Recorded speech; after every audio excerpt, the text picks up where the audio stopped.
इस वक्त की बड़ी खबर की ओर रुख कर लेते हैं। तमाम दर्शकों को बता दें, सीबीएसई बोर्ड परीक्षाओं को लेकर शिक्षा मंत्री ने ऐलान किया है 10वीं की परीक्षाएं रद्द और 12वीं की परीक्षाएं स्थगित। तो यह बड़ा ऐलान शिक्षा मंत्री की तरफ से किया गया। कोरोना वायरस के बढ़ते संकट के बीच सीबीएसई की परीक्षाओं को लेकर भारत सरकार शिक्षा मंत्री ने बड़ा फैसला लिया है। सीबीएसई 12वीं की परीक्षाओं को टाल दिया गया है, जबकि 10वीं की परीक्षाओं को रद्द कर दिया गया। बुधवार को प्रधानमंत्री नरेंद्र मोदी ने शिक्षा मंत्री और मंत्रालय के अधिकारियों के साथ बैठक की, जिसमें यह फैसला लिया गया। 12वीं क्लास के लिए अगर फैसले की बात करें तो आदेश के मुताबिक 4 मई से 14 जून तक होने वाली 12वीं की परीक्षाओं को रद्द कर दिया गया है। 1 जून को एक और बैठक होने वाली है, जिसमें तब के हालात को देखते हुए फैसला लिया जाएगा। अगर परीक्षाएं होंगी तो 15 दिन पहले छात्रों को सूचित कर दिया जाएगा। 10वीं के पेपर्स को लेकर क्या कुछ निर्णय हुआ, इस बात की जानकारी आपको दे दें। सीबीएसई 10वीं के पेपर्स जो कि 4 मई से 14 जून तक होने थे, उन्हें पूरी तरह से रद्द कर दिया गया है। बोर्ड की ओर से छात्रों के परफॉर्मेंस के आधार पर नंबर्स दे दिए जाएंगे। अगर कोई छात्र या छात्रा अपने नंबर से खुश नहीं होगा तो उसे बाद में एग्जाम देने का मौका मिलेगा। और इस खबर पर ज्यादा चर्चा करने के लिए वरिष्ठ पत्रकार हमारे साथ फोन लाइन पर जुड़ चुके हैं। आरबी उपाध्याय जी, बहुत बहुत स्वागत है आपका एनबी न्यूज में। धन्यवाद। आरबी उपाध्याय जी, शिक्षा मंत्री ने ट्वीट करते हुए बड़ी जानकारी दी है। कक्षा 12वीं की परीक्षाओं का नया शेड्यूल 1 जून 2021 को देश में कोरोना की स्थिति को लेकर तैयार किया जाएगा। तय समय से 15 दिन पहले स्टूडेंट को परीक्षा के बारे में सूचित कर दिया जाएगा। यह बड़ा फैसला लिया गया है। क्या मानते हैं, किस नजरिए से देखते हैं? कोरोना वायरस का जो संकट है लगातार बढ़ता जा रहा है, उसका कहीं ना कहीं अब इफेक्ट है वो भी सामने आने लगा है।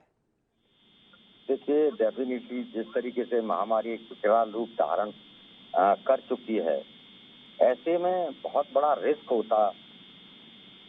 अगर मान लीजिए हम दोबारा से परीक्षा कंडक्ट करते तो लोग इकट्ठे होते और बच्चे उतना सीरियसली उन सब चीजों को लेते नहीं, तो कहीं ना कहीं बीमारी है उसका फैलने का डर बढ़ जाता और बीमारी फैलेगी तो हम सबका नुकसान है। उसी को मद्देनजर रखते हुए इस तरह का फैसला लेना बिल्कुल कहीं ना कहीं छात्रों के हित में है और हम सबके हित में है। अगर हम रहेंगे तो परीक्षा भी दे लेंगे, अगर हम ही नहीं रहेंगे तो परीक्षाएं होंगी कहाँ से। तो इस समय जो एक विषम परिस्थिति उत्पन्न हुई है, कि दिल्ली के मुख्यमंत्री ने मांग की, बहुत सारे जो मुख्यमंत्री हैं वो ये चाहते थे, तो सीबीएसई को या मंत्री को, सरकार को इस तरह का फैसला लेने के लिए मजबूर होना पड़ा और उन्होंने 12th के लिए उसको रद्द नहीं किया है। देखिए, है क्या, पिछली बार यही सब हुआ था।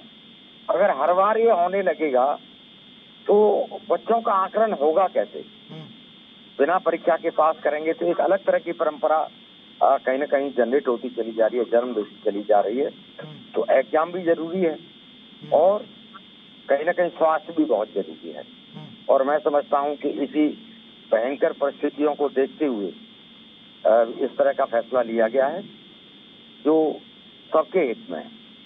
आरबी उपाध्याय जी, जिस तरह से आपने यहां पर जानकारी दी कि छात्रों को प्रमोट तो कर दिया जा रहा है, लेकिन इस कोरोना के रिटर्न से कहीं ना कहीं जो स्कूल हैं वो भी बंद पड़े, बच्चों की पढ़ाई पर कहीं ना कहीं कोविड-19 जो है वो ग्रहण लगा रहा है। इससे बच्चों का मानसिक या फिर भावनात्मक स्वास्थ्य जो है वो भी खराब हो रहा है। उस और क्या सरकार को चिंता लेनी चाहिए या नहीं लेनी चाहिए? क्योंकि कोविड-19 के काल में बंदिश और तनाव से बच्चों में कहीं ना कहीं डिप्रेशन देखा जा रहा है। देखिए, डेफिनेटली आपका कहना जायज है और वो पेरेंट्स को भी उसकी चिंता है और सरकार भी कहीं ना कहीं चिंतित है। सरकार न तो सरकार खुश है ये फैसला लेने में और न ही पेरेंट्स इस फैसले से खुश हैं। बच्चे पढ़ते हैं और अच्छे मार्क स्कोर कर सकते हैं, वो भी कहीं ना कहीं इस फैसले से आहत है। लेकिन अगर मान लीजिए साइकोलॉजी और फिजिकली उन सब चीजों को देखते हुए इतना बड़ा रिस्क लेना भी संभव नहीं है। लेकिन आरबी उपाध्याय जी, एक बात यहां पर मैं आपसे समझना चाहूंगा, जिस तरह से स्कूल प्रबंधक है या फिर अभिभावक हैं, वो सारे मिलकर बच्चों की सुरक्षा के पुख्ता प्रबंध भी कर रहे हैं और तमाम जो नियम हैं स्कूलों में उसका पालन भी करवाया जा रहा है, लेकिन इस तरह से परीक्षाएं रद्द कर देना, प्रमोट कर देना, वो कहीं ना कहीं चिंता का विषय तो है, क्योंकि बच्चों की शिक्षा के प्रति भी कहीं ना कहीं चिंता होनी चाहिए, चाहे वो शिक्षा मंत्री हो या फिर प्रधानमंत्री नरेंद्र मोदी हो। और कहीं ना कहीं स्कूलों को बंद करवाने से, इस तरह से परीक्षाएं टाल देने से जो स्कूल हैं उनके रोजगार पर भी तो कहीं ना कहीं फर्क पड़ रहा है, उनके रोजगार पर भी तो कहीं ना कहीं तलवार लटक रही है। देखिए, बिल्कुल आपने सटीक प्रश्न किया। हर सिक्के के दो पहलू होते हैं। ये सरकार का पहलू था जो हम बात कर रहे थे। अगर दूसरी साइड पे आप आएंगे तो आप रैलियां कर रहे हैं जी, इलेक्शन हो रहे हैं, ग्राम पंचायत के प्रधान के इलेक्शन हो रहे हैं, वहाँ कोई कोरोना नहीं है, वहाँ कोई सोशल डिस्टेंसिंग नहीं है, तो बहुत सारी चीजें कंट्राडिक्टरी है। वहाँ सरकार का सिर्फ ये कहना कि भी हम इसलिए परीक्षाओं को टाल रहे हैं, तो जब परीक्षाओं को टाला जा सकता है, स्कूल को बंद किया जा सकता है, तो इससे ही नहीं चलेगा, बल्कि इससे तो सरकार को ये फायदा होता कि यही बच्चे जागरूकता पैदा करते, घर जाके बच्चों को अपने माँ बाप को बताते कि भाई स्कूल में इस तरह से सैनिटाइजेशन होता है, घर को सैनिटाइज किया जाए, सोशल डिस्टेंसिंग रखी जाए। यानी उन सब चीजों से कहीं ना कहीं समाज का भला ही होता। लेकिन सरकार की अपनी सोच है, और जब सरकार की सोच उस तरह की हो जाती है तो डेफिनेटली वहाँ इस तरह के ही फैसले आपको देखने को मिलेंगे, जबकि स्कूलों से बंद करने से उतना फायदा नहीं है, उससे ज्यादा नुकसान है।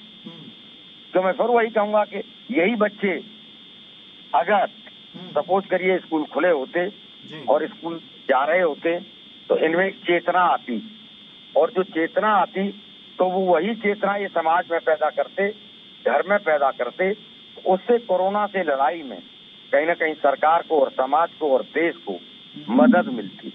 लेकिन आपका कहीं ना कहीं कहना है कि गलत निर्णय के कारण गरीबों, मजलूमों और शिक्षा से वंचित रखा जा रहा है, इस तरह के तमाम जो फैसले आ रहे हैं उससे।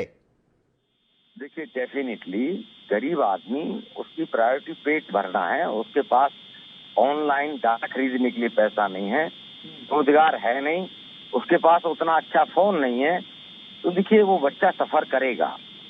आप देखेंगे कि एक तरफ वो पेरेंट्स हैं जिनके पास पैसा है, लैपटॉप खरीद सकते हैं और अच्छा मोबाइल खरीद सकते हैं, उनके बच्चे पढ़ेंगे।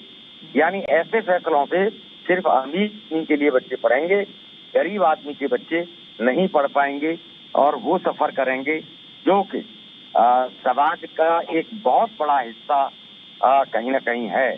तो हम सबको ये सोचना होगा कि सब कानून और बिल्कुल, तो कोविड-19 के नाम पर स्कूल बंद हैं, परीक्षाएं रद्द हो रही है, स्थगित हो रही है, लेकिन सरकार के नेताओं की चुनावी रैलियां जो हैं वो लगातार जारी है। अगर रैली की भीड़ में कोविड-19 नहीं फैल रहा है तो स्कूल खोलने से, एग्जाम कराने से कोरोना कैसे फैल सकता है, यह भी सरकार को कहीं ना कहीं स्पष्ट करना चाहिए। धन्यवाद आरबी उपाध्याय जी, हमारे साथ इस मुद्दे पर जुड़ने के लिए, अपनी राय देने के लिए, इस चर्चा में अपनी बातें कहने के लिए। तो सरकार की रैली में कोरोना नहीं फैलता है तो स्कूल में खतरा कैसे है, यहां पर यह भी एक बड़ा सवाल उठता हुआ नजर आ रहा है। फिलहाल इस वक्त की बड़ी जानकारी जो मिल रही है वो आपको बता दें, शिक्षा मंत्री ने ऐलान किया है, ट्वीट करते हुए जानकारी दी है कि कक्षा 12वीं की परीक्षाओं का नया शेड्यूल 1 जून 2021 को देश में कोरोना की स्थिति को देखकर तैयार किया जाएगा। देश दुनिया की खबरों के लिए ANB न्यूज को सब्सक्राइब करें और बेल आइकन दबाएं।